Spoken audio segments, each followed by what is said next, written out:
Сәлем баршаға. Ресторандарда, кафелерде ұсынатын осындай күлші нандарды үй жағдайында қалай дайындау қажет екенін көрсететін боламын.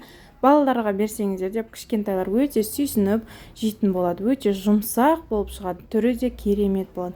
Ең алдымен қамыр ашытатын боламыз. Бізге қамыр ашыту үшін барлық заттар жылы болу керек.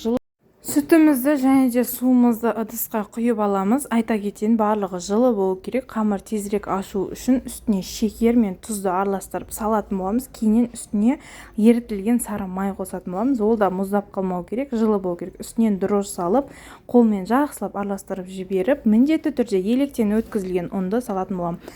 Барлық заттың мөлшері описаниеда жазулы тұр. Қыздар, міндетті түрде описание қарап шықсаңыздар болады.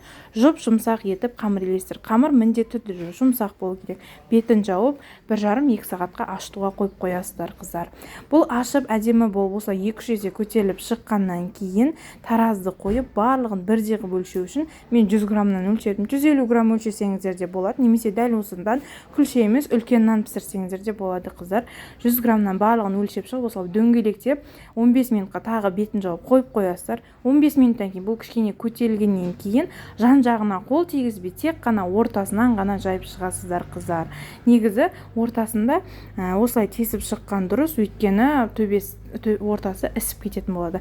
Енді осыны бетіне жұмыртқаның сарысына кішкене сүтті араластырып жағатын боламыз. Кейіннен бетіне күнжіт немесе қалаған затыңызды сепсеңіздер болады.